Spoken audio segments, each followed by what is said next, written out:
Good afternoon, everyone, and thank you for joining today's webinar. This is webinar 3 in a series of 3 webinars that have taken place in the month of June. And if you missed any of the earlier ones, we're happy to drop you a link as to where you can get the recordings of those other 2 eventually. And today we're focusing on GEFA's principal forgiveness and the processes involved there. My name is Stacey Isaac Barraza. I'm with IB Environmental, and I'm helping facilitate the webinar today. So we are using Zoom as a platform. You all were able to register and log in today, and Zoom has become very familiar, so we won't go through too many details there. If you do have questions or issues, please maybe put it in the Q&A box and we will try to address it there. But I see a lot of folks joining right now, so I will give some specifics and give folks, while we give folks a moment to join. So you should see a Q&A box, and we totally encourage you to type questions in there. So for today's webinar, you won't be able to come on camera, or you won't be able to unmute yourself and speak, just to kind of control the 1 hour that we have together here. But we do welcome your questions. We'll try to get to all of them today, but please utilize that question and answer box. And you can drop your questions in there whenever you have them throughout the course of the webinar. I'll try to monitor. If it's really sort of urgent, I will interrupt our speaker, Brian Woodham, and ask the question. Otherwise, we'll have a lot of time for Q&A at the end of the webinar. So again, thanks for joining us. Take a moment to look and find the Q&A box, and maybe even start typing a question if you have it already.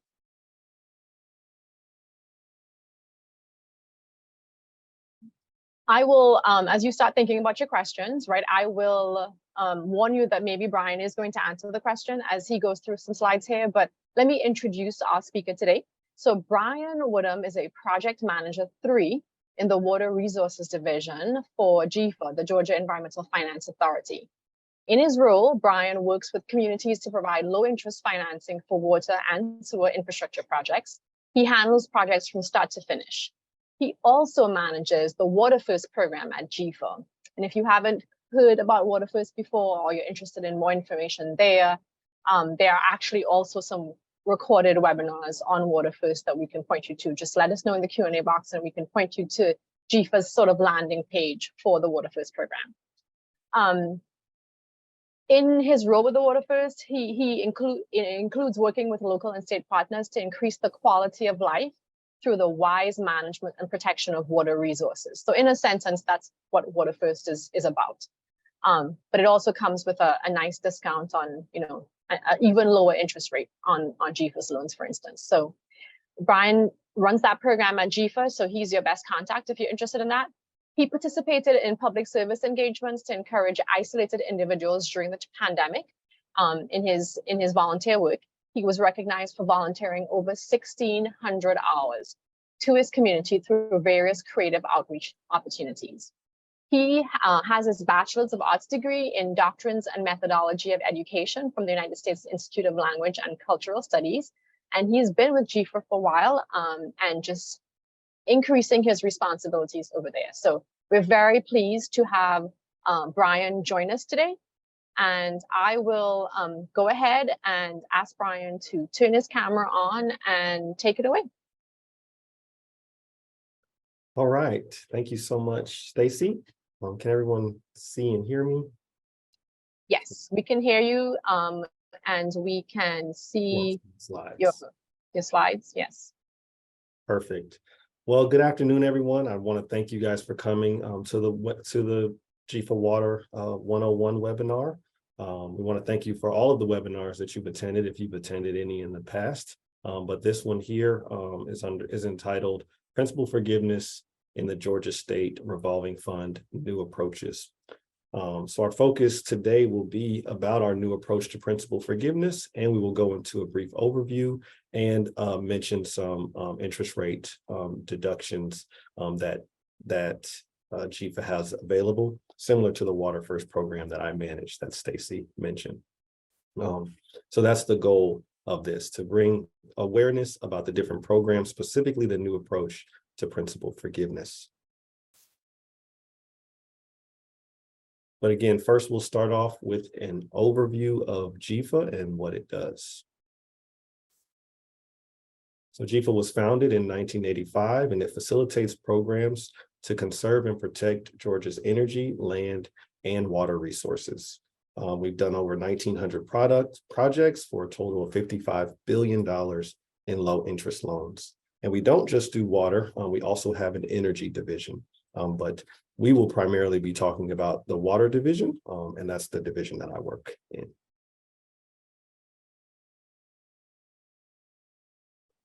So the Water Resource Division supports the development of water, wastewater, and solid waste infrastructure, which helps protect the environment, facilitate economic development, accommodate population growth, and safeguard public health.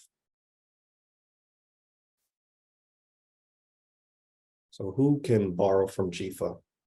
A common question people ask, but you can borrow, local governments can borrow, municipal corporations, county or local water, sewer, or sanitary districts, state or local authorities, like a water authority, boards or political subdivisions, and NGOs or non-governmental entities whose primary mission is for land conservation.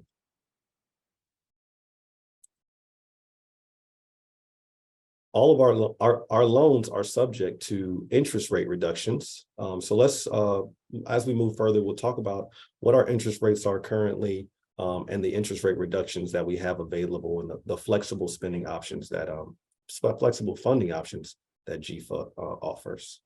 Well, first we'll start off with a poll question. Do interest rate reductions apply to both state and federal funds? Okay, so as Brian said, a poll question number 1 specifically should have popped up on your screen.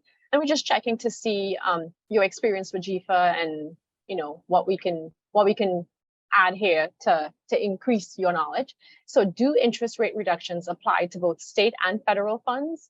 And your options are only state funds, only federal funds, or both. So go ahead and select one of those that you think is the best option. And we see the responses coming in. Give folks a moment here. Okay. Wait for the results to pop up. Okay. So Brian, we are in good company here. So it seems, well, I'll let you do that part, but 55% of the participants today said both. 23% said only state, and same percentage, 23 said only federal. So I'll hand it back to you, Brian. All right, so the correct answer we'll get on our next slide. This talks about our interest rates, but the answer is both. Our interest rate reductions can apply to all of our funding options. But as you see below, we see the benchmark rates that are current for GEFA's loan programs. We have the highest being our Georgia fund being 3.2%, our drinking water fund being 2.92%, and our clean water state revolving fund being 2.92% also. So GEFA offers, these benchmark rates are based on our 20-year amortization period, but we also offer other amortization periods, most commonly 30-year and 5-year. And obviously, depending on this year, depends on the interest rate will change based on that. There are different projects that can be funded with these 3 programs. So the Georgia Fund can fund projects like solid wastewater transfer stations. The Drinking Water Fund can fund projects such as water withdrawal pump stations. And the Clean Water Fund can fund projects like stormwater mitigation or stormwater restoration projects. So a wide range of projects can be funded within the programs at GEFA. But we offer interest rate discounts, and those are available through our Water First program, our Plan First program, to disadvantaged communities and to conservation projects.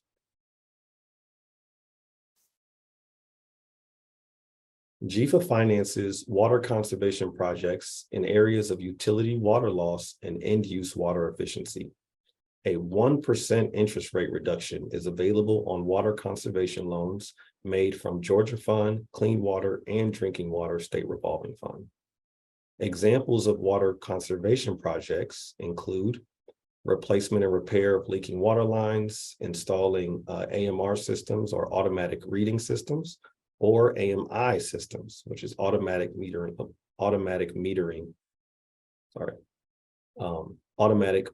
infrastructure.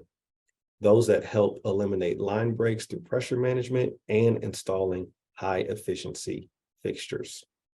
So again, these offer a 1% interest rate reduction on all of our loans if you're doing one of these conservation projects.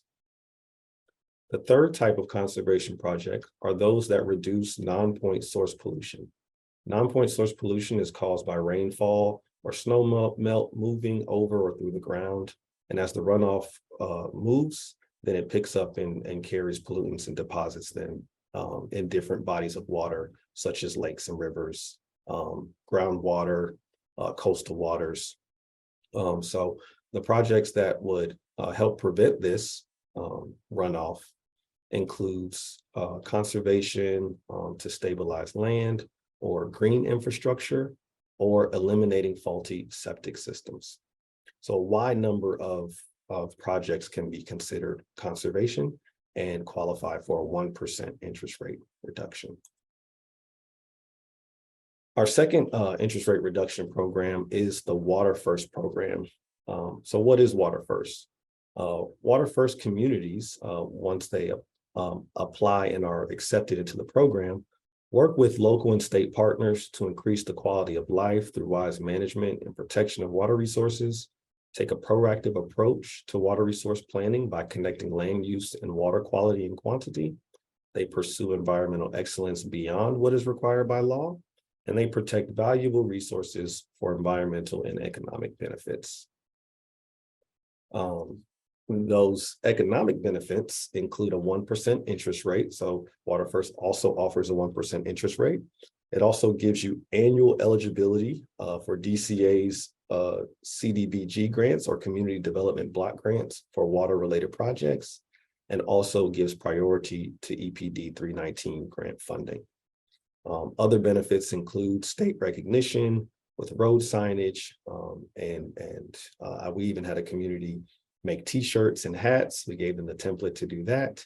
And then also free attendance to Water First workshops. And as Stacy mentioned earlier, I am the program manager for Water First. So if you're interested, I would love to hear from you, and my information will be at the end. So let me know. And then our last reduction, GEFA acknowledges Plan First communities. So what is a Plan First? What is Plan First? It's a program that recognizes and rewards communities that clearly demonstrate an established pattern of successfully implementing their local comprehensive plan. Plan First communities have a history of public involvement and proven progress with achieving the community's stated vision and goals. The people that are eligible for the Plan First program are qualified local governments, entities that have been approved and adopted service delivery strategies, those local governments that are current on all required reports to DCA, and also those governments that have met the minimum performance standards for their region. So this concludes the three interest rate reduction programs that GEFA has, which leads us into our next poll question. Which of these interest rate reductions interest you the most? Okay, great. So we've launched the poll. It's poll question number 2. And as Brian said, you're picking one of the following: conservation, Water First, Plan First, in terms of which of these interest rate reductions is of most interest to you.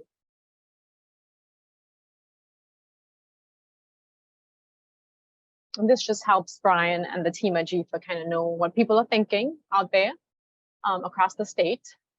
So we see the responses coming in, and we'll give you another moment here to pick either conservation, Water First, or Plan First. And I don't know, I guess we'll see in a minute.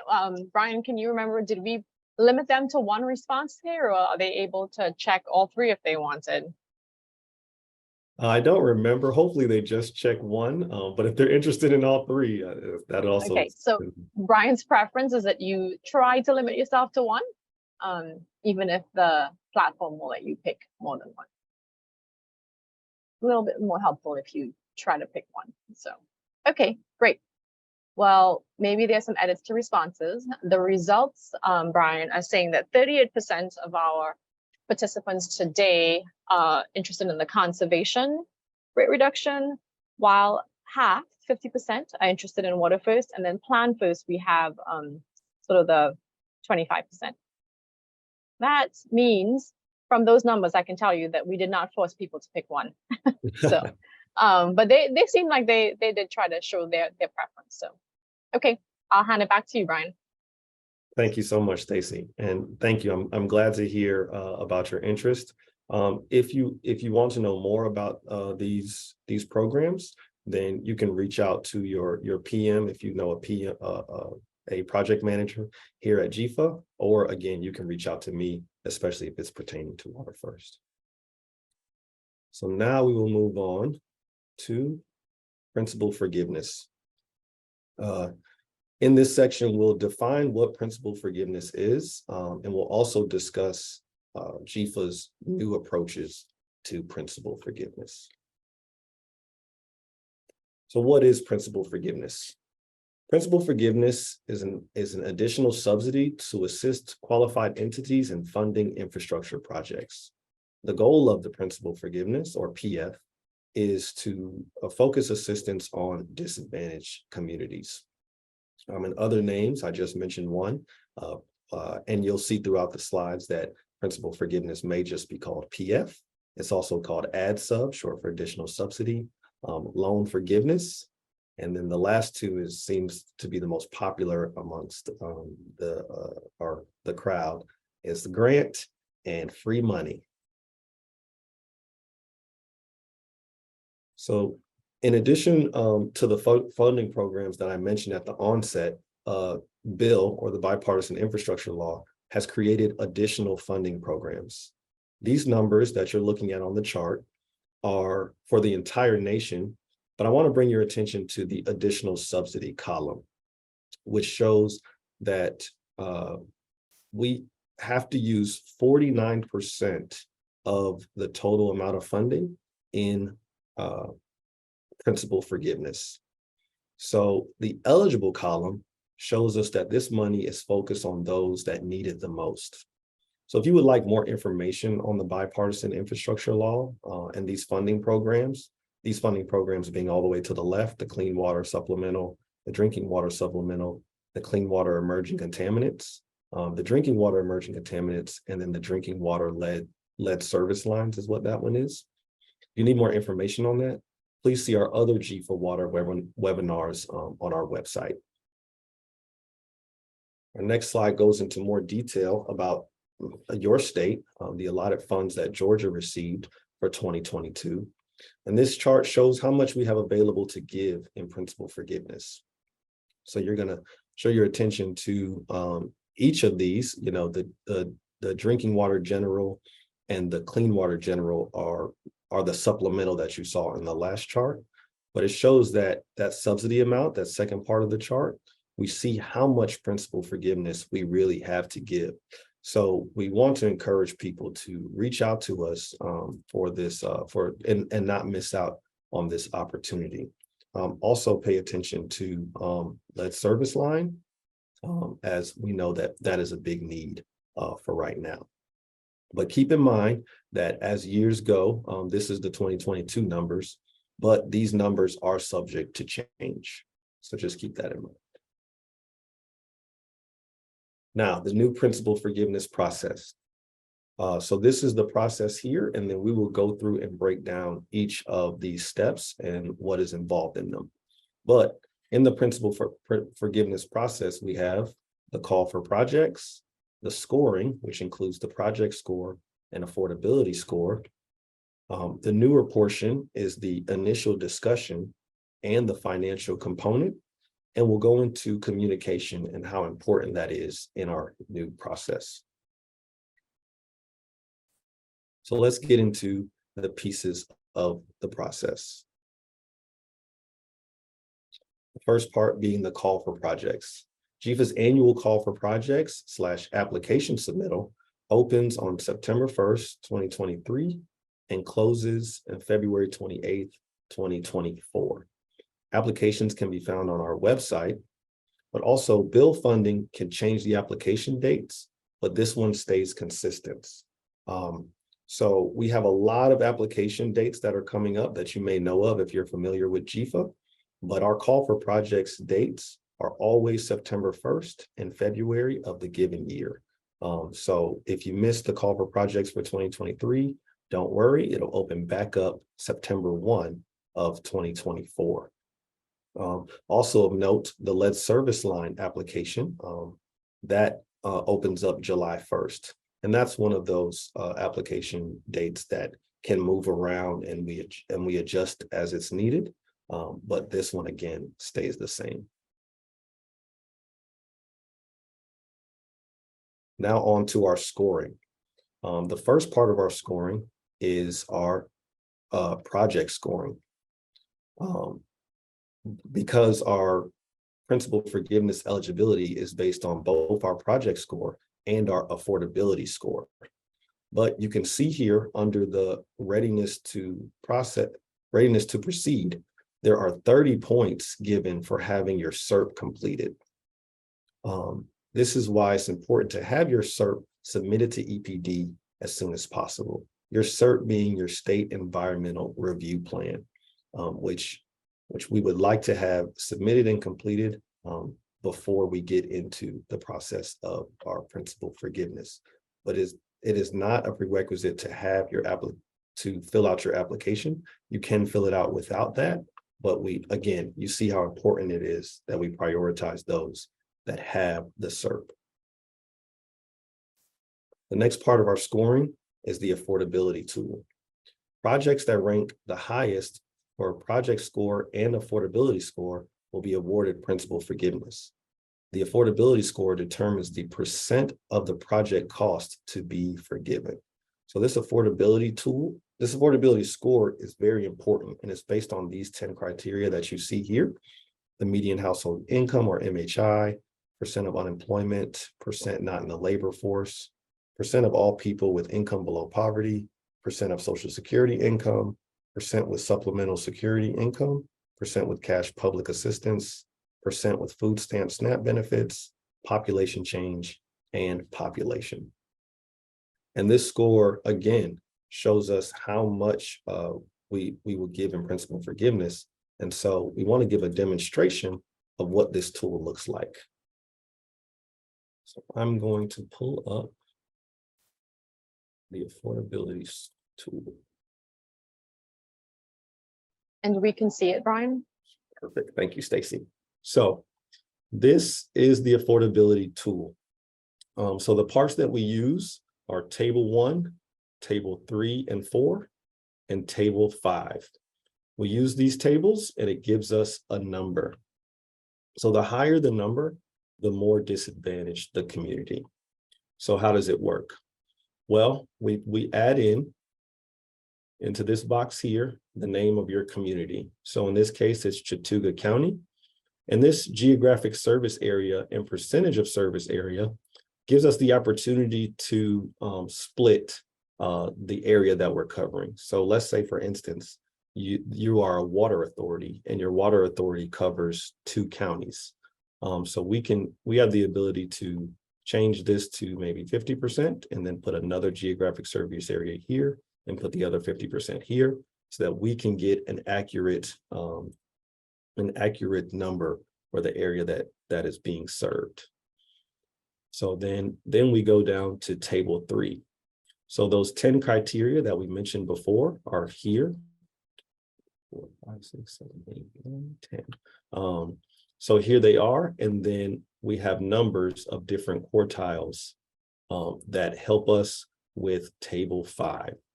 So table 5's information changes based on the geographic service area.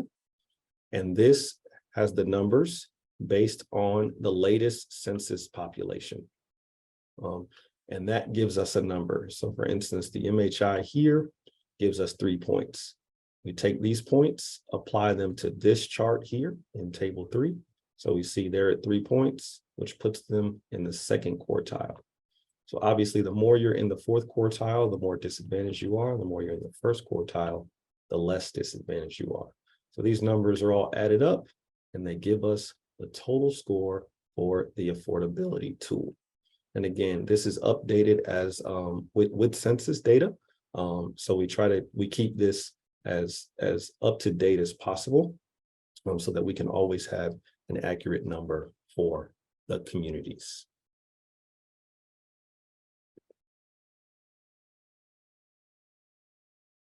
All right, are we back to the slides? Yes, Brian, we are back to your PowerPoint slides now. Perfect.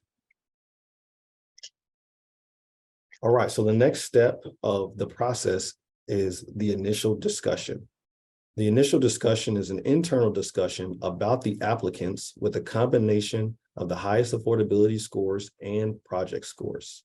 It also begins a discussion on how many total communities can be served based on how much principal forgiveness is available.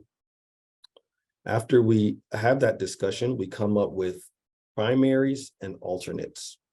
The primaries are the communities that have been chosen to receive principal forgiveness and will be contacted to provide more information for the next step.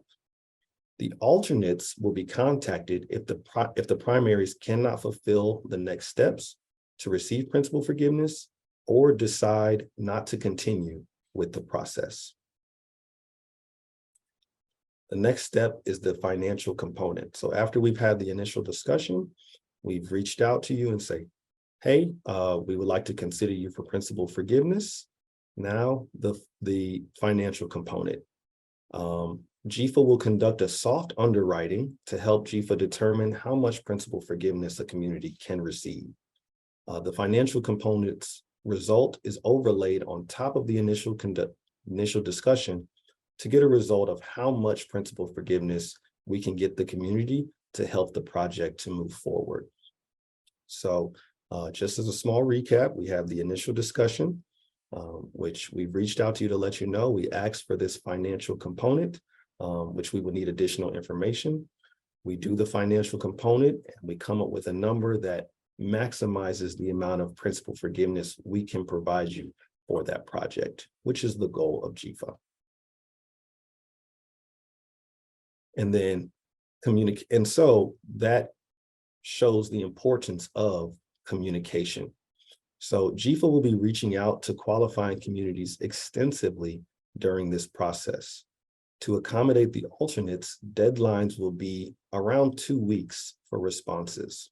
So as an example, if we reach out to the community of Bryan and we say, hey, based on your project score and affordability score, we're considering you for principal forgiveness. Can you please send us your financial information so that we can do the soft underwriting to see how much we can give you?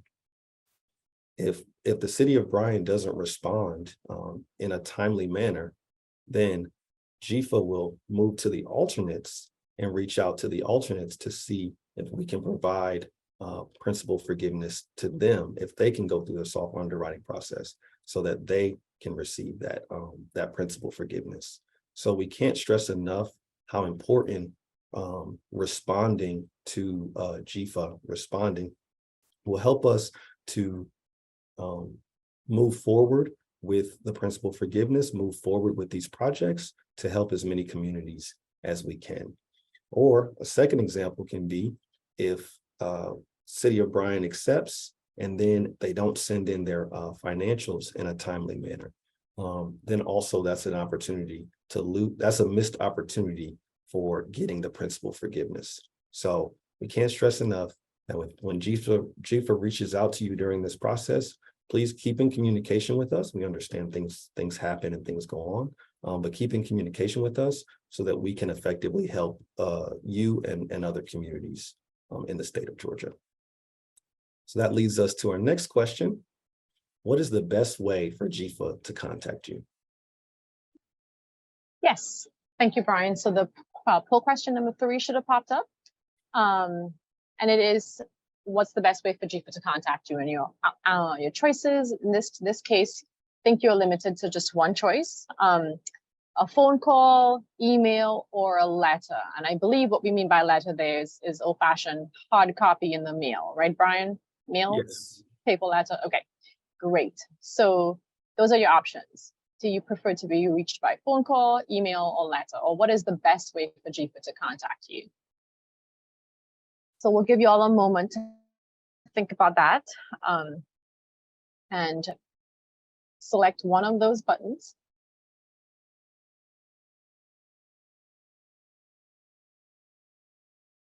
And while some of you are still putting in your choices here, we just want to remind you that if you take your mouse and you hover down to the bottom of your Zoom screen, you should see a Q&A option, so a box where you can submit your questions. So we do see 1 or 2 in there, but we encourage you to go ahead.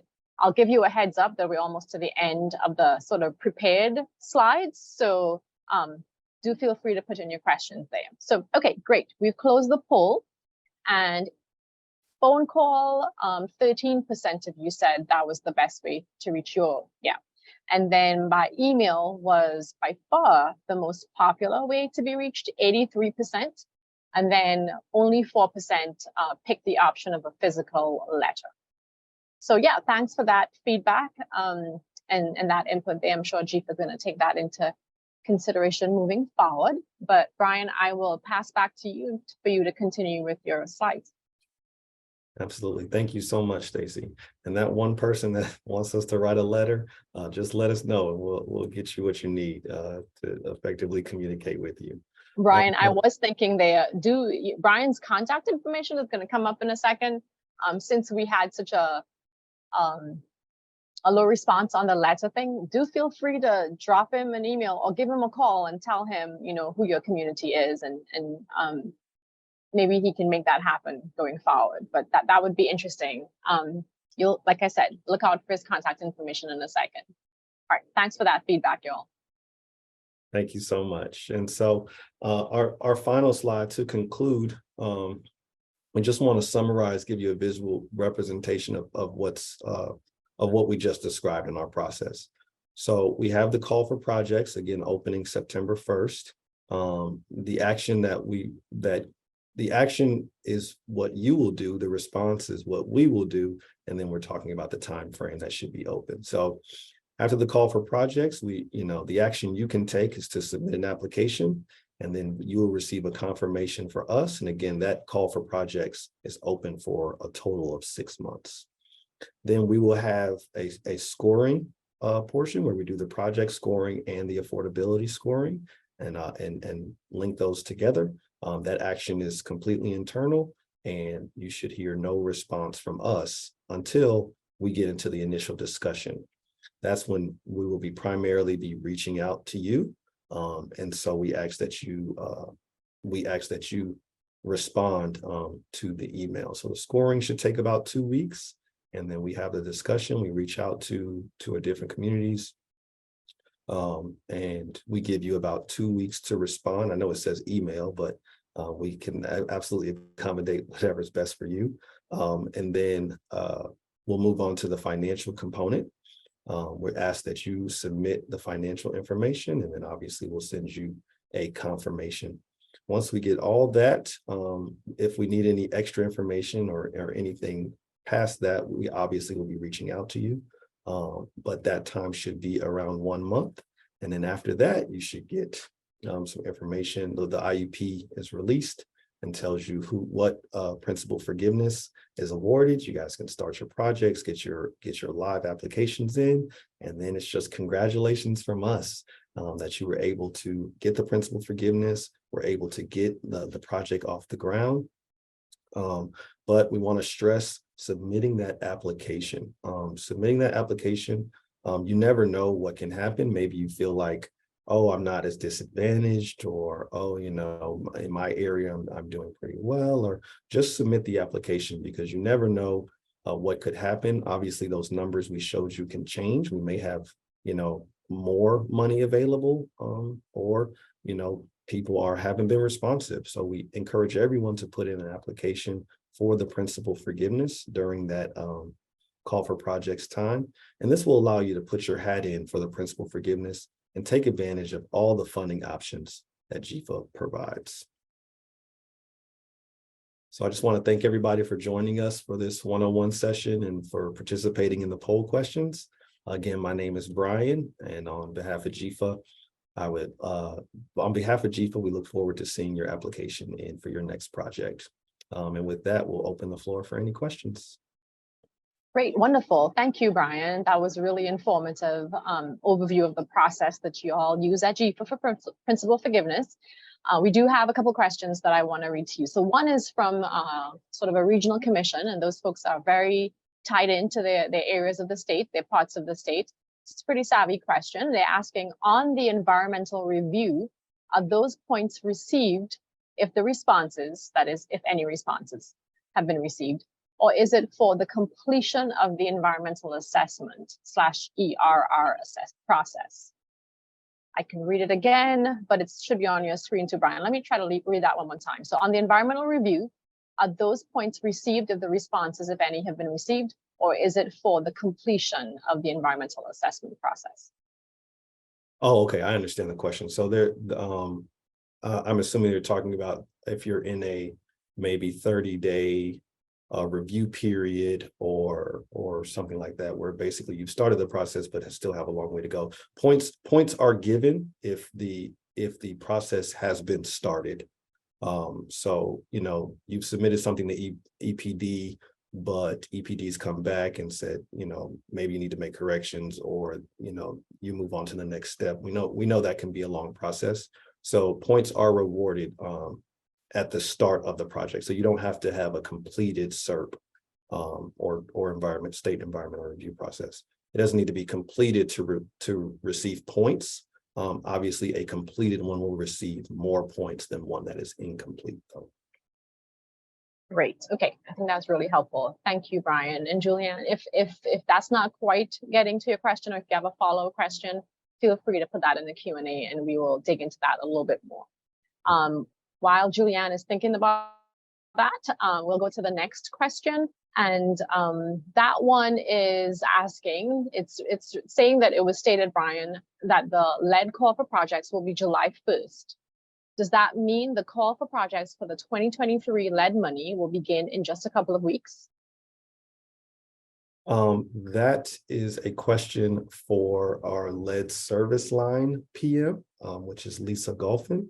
So if you take down my information and give me a call or an email, I can direct you to the PM that can best answer that. I have an idea, but I don't want to lead you in the wrong direction. So if you just reach out to me, I can get you in contact with her, and she'll be able to give you all the information you need.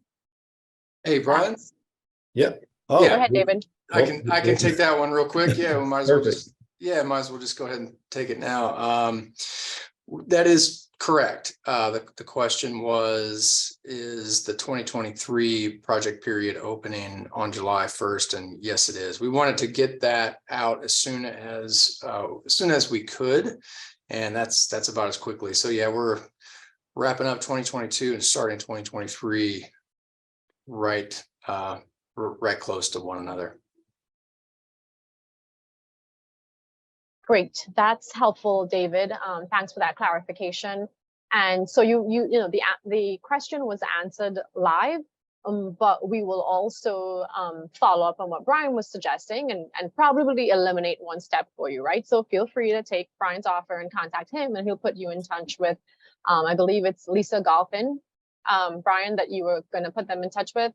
Yes, absolutely. And we'll drop in the chat here in a moment Lisa's contact information directly. So if lead is on your mind, you can reach out to Lisa directly. But I'll also take the opportunity to remind you, so there's Lisa's contact information in the chat right now. So copy and paste that. And I should give a little at the end of the webinar, and actually most Zoom meetings, there are 3 dots right in the chat area. I think it's 3 horizontal dots if I'm not mistaken. And you can right click that, I believe. I'll double check it at the end. You can click on that and save the chat. It'll give you the option to save the chat in some cases, right? So see if that's an option today, if you can make that work. Otherwise, you can just write down Lisa's number and email, and she is a great contact on all things lead for GEFA, but obviously Brian and David and her colleagues know something about lead too. Okay, so we are continuing with the lead funding. Some more questions on lead funding, Brian, so feel free to defer, right? Like I said, we are dropping Lisa's information in there, but it's a follow-up to the last question, right? So in that case, when can we expect the communication to the applicants for the 2022 lead funding? And I'll just see if David wants to take that. I do want to say, for those who don't know, this is David Gibson, the director of water. So thank you for answering the questions, David. Go ahead. Sure. We have reached out already to the 2022 applicants that are slated to receive a grant in particular for their lead service line inventory efforts. And so they submitted a pre-app, and so we have asked that we will follow up and get their applications in more fully and signed from the person having authority in the community, and then from that we'll be able to produce the funding through a contractual agreement. So we're moving through that process as quickly as we can to get out the format of the information for them to reply back to us. Okay, great. So hopefully that's helpful and gives some more clarification there. And so Brian, we've just, okay, you're turning off the PowerPoint. That's great. Another question here is, oh, there was a question on SERP, the State Environmental Review Process, just to remind folks what that acronym was. And we'll drop in the chat now someone is asking about that. And there was an actual GEFA 101 water training event some time ago about that process. So we'll drop that in the chat for you now so you can learn more about SERP. And then Brian, one other question we're seeing here is, how can I find out my affordability score before submitting my application? You want to take that one? Yes. So if you would like to know your affordability score, you can reach out to your PM. If you are familiar with GEFA and have done a project in the past, then you may already have a PM whose contact information you have. So they are available to give you your affordability score. If you do not currently have a PM, then please reach out to me and I'll be able to give it to you. Right, and a PM is a project manager. Right, just internal state lingo. Okay, great. Thank you, Brian. Looking here again, taking a final check through. We do have a few more minutes here. If you had a question that you wanted to pose to Brian and the rest of the team here, I will just take a quick peek to see if we have any others, but feel free to add them because we do have a few more minutes. Okay, so right now I don't see any other questions in the queue. And I will, yes, so on my screen where it says, you should be able to see the chat area, and there are three dots in a row. If you click on that, I think you should see the option to save chat, and you will get some of these helpful links and contact information for Lisa, etc. that were popped into the chat over the course of the webinar. But with that, you all have been a great audience, and thanks for answering the poll questions, and thanks for posing these relevant questions here at the end of the webinar. to kind of wrap things up, I mentioned this year in calendar year 2023, so far, there have been 2 short series of GEFA Water 101 events. So the first series, I think, was offered once a month for the first quarter of the year. And then part 2, if you will, this current series of 3 webinars was offered once a week on Tuesday afternoons at 2 o'clock, 3 weeks in a row. So Brian's conversation today is kind of wrapping up this series of GEFA 101s, at least for 2023. And just a reminder that if you missed any of them, we do get these recorded and on the GEFA YouTube channel. So you can always go back, you know, listen to something again, just to make sure you got it right. And then you can also catch webinars that you just didn't have a chance to listen to at all. Several of which Brian alluded to today and pointed to. There's a lot of interest on lead. I believe last week was a lead webinar, GEFA Water 101, and then there was one earlier in the first part of the year as well. So we're trying to do those frequently and give the information as it's coming out, right? So this is kind of on a quick track here. Y'all all have to do your lead inventories by October of 2024, which is quickly approaching. So we're trying to put the information out with GEFA as soon as it becomes available and give you frequent updates on that, as well as all the other bill financing programs out there. So again, thanks for being a great audience. If you have any questions that you didn't think about today or any follow-up questions, I'm sure Brian is very happy for you to reach out to him following this by the contact information that he shared. So with that, I will say have a good rest of your afternoon, everyone. Thanks for joining us today. Thank you so much, Brian, for a really good presentation. We appreciate it. And thanks, David, for jumping in. Y'all take care, everyone. Bye. Thank you, Stacy, for your help. Sure.